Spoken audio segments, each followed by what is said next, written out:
नमस्कार दोस्तों, फिर से आप सभी का हमारे इनकम टैक्स की सीरीज में स्वागत है। और इस सीरीज में हमने इनकम टैक्स के सभी प्रोविजन को आसान भाषा में आपको समझाने का प्रयास किया है। और इस वीडियो में भी हम फिक्स डिपॉजिट से रिलेटेड जो भी इनकम टैक्स के प्रोविजन है उनको आपको समझाने का प्रयास करेंगे।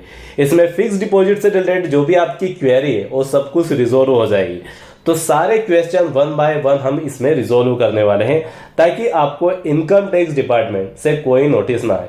इसमें सबसे पहला जो पॉइंट रहेगा वहां रहेगा कि आप हर साल बैंक में कितने का फिक्स डिपॉजिट करवा सकते हैं, उसकी लिमिट क्या है, ताकि आपको इनकम टैक्स डिपार्टमेंट से कोई नोटिस ना आए। दूसरा जो हम देखने वाले हैं, कितनी फिक्स डिपॉजिट से इंटरेस्ट इनकम होती है, उस पर आपका टीडीएस नहीं डिडक्ट होगा। और यदि उस लिमिट से ऊपर जाते हैं तो किस रेट से बैंक द्वारा आपकी इंटरेस्ट इनकम पर टीडीएस डिडक्ट किया जाएगा। नंबर थर्ड है जो कि कभी बैंकर आपको नहीं बताते हैं। हम इस वीडियो में दो फॉर्म के बारे में बात करेंगे जो यदि आप बैंक के पास सबमिट करते हैं तो आपकी जो भी इंटरेस्ट इनकम होगी उस पर उनके द्वारा कोई टीडीएस डिडक्ट नहीं किया जाएगा। नंबर फोर्थ है जिसमें हम देखेंगे कि फिक्स डिपॉजिट से जो इंटरेस्ट इनकम होती है वहां टैक्सेबल होती है या टैक्स फ्री। तो इसमें इन चारों क्वेरी का रिजोल्यूशन आपको मिलने वाला है। तो इस वीडियो में अंत तक बने रहिएगा। वीडियो अच्छा लगे तो वीडियो को लाइक और चैनल को सब्सक्राइब जरूर कर दीजिएगा। तो चलिए करते हैं वीडियो की शुरुआत।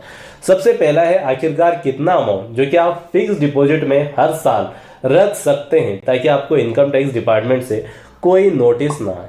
देखिए, यदि आप बैंक में जाते हैं और वहां पर फिक्स डिपॉजिट करवाते हैं और फिक्स डिपॉजिट यदि आपने साल भर में 10 लाख से ज्यादा का फिक्स डिपॉजिट करवा चुके हैं तो उस केस में बैंक वहां ट्रांजैक्शन इनकम टैक्स डिपार्टमेंट को रिपोर्ट करते हैं। और इनकम टैक्स डिपार्टमेंट देखते हैं कि यदि उन्हें उसका एक्सप्लेनेशन चाहिए तो आपको नोटिस थमा सकते हैं।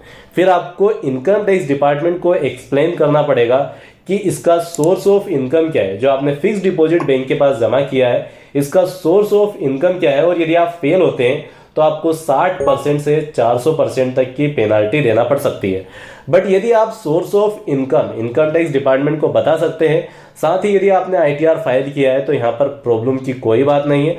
आप कितना भी अमाउंट बैंक के पास फिक्स डिपॉजिट के रूप में रख सकते हैं। नंबर दूसरा है कितना इंटरेस्ट अमाउंट की इनकम होने पर बैंक द्वारा आपके इंटरेस्ट इनकम पर टीडीएस डिडक्ट किया जाएगा।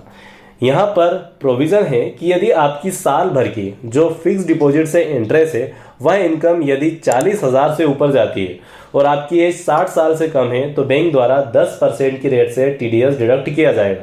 यदि आपकी एज 60 साल से ज्यादा है तो उस केस में यहाँ लिमिट 50,000 रुपये है। यानी कि 50,000 से ऊपर यदि आपकी साल भर की फिक्स डिपॉजिट से इंटरेस्ट इनकम होती है तो उस केस में बैंक द्वारा 10% की रेट से टीडीएस डिडक्ट किया जाएगा। नंबर थर्ड है कि कैसे आप अपने फिक्स डिपॉजिट के इंटरेस्ट पर जो टीडीएस बैंक द्वारा काटा जा रहा है उससे छूट सकते हैं और बैंक से कह सकते हैं कि आप हमारा जो इंटरेस्ट इनकम है उस पर कोई टीडीएस डिडक्ट ना करो। तो इसके लिए आपको दो फॉर्म सबमिट करना होगा, 15G और 15H। 15G जिनकी भी एज 60 साल से कम है उनको 15G सबमिट करना है और जिनकी भी एज 60 साल से ज्यादा है उनको 15H सबमिट करना है। दोनों में काफी सिमिलरिटी है बट केवल एक डिफरेंस है जिसको हम लास्ट में डिस्कस करेंगे। सबसे पहले देख लेते हैं 15G और 15H होता क्या है। तो एक फॉर्म होता है जिसमें आप बैंक से कहते हैं कि आपको जो इंटरेस्ट इनकम हो रही है उस पर और टीडीएस डिडक्ट ना करें। दूसरा, आखिरकार कौन 15G और 15H बैंक को दे सकता है, तो इसके लिए है 15G यदि आप इंडिविजुअल हैं, HUF है तो ही 15G आप बैंक के पास सबमिट कर सकते हैं। कंपनी, पार्टनरशिप फर्म के केस में आप 15G बैंक को नहीं दे सकते।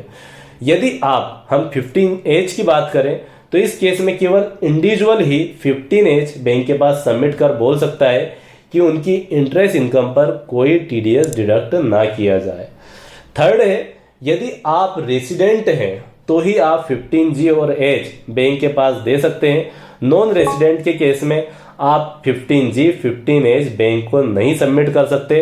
बैंक आपकी जो भी इनकम रहेगी उस पर टीडीएस डिडक्ट करेगी।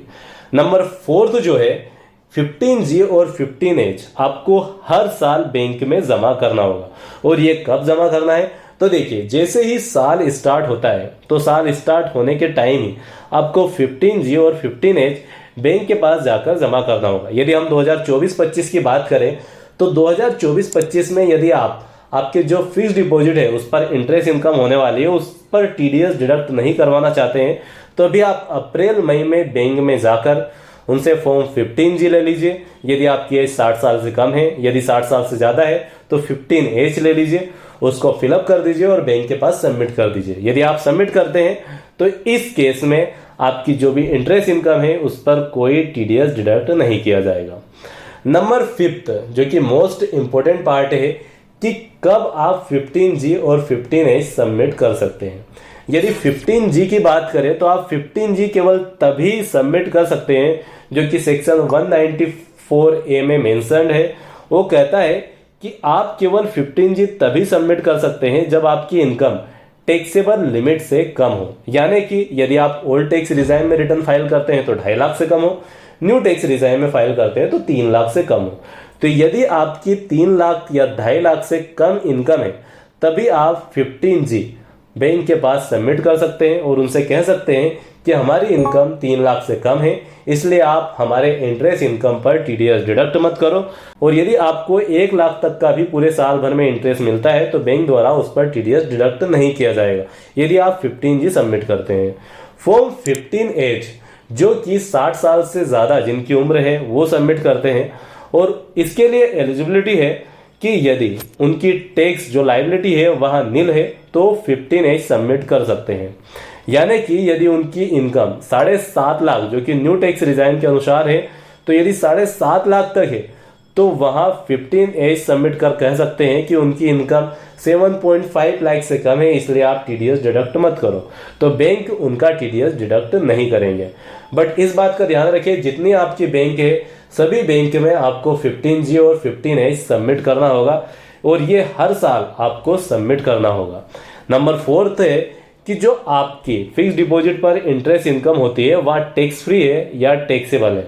तो ये जो भी आपको फिक्स डिपॉजिट से इंटरेस्ट इनकम होती है वह पूरी टैक्सेबल है, इस पर आपको टैक्स देना होगा। जैसा कि आपको यदि सेविंग बैंक अकाउंट में 10,000 तक की इंटरेस्ट इनकम होती है तो वहाँ एग्जम्प्ट होती है, उससे ऊपर वाला अमाउंट टैक्सेबल होता है। बट ऐसा कुछ भी फिक्स डिपॉजिट के केस में नहीं है।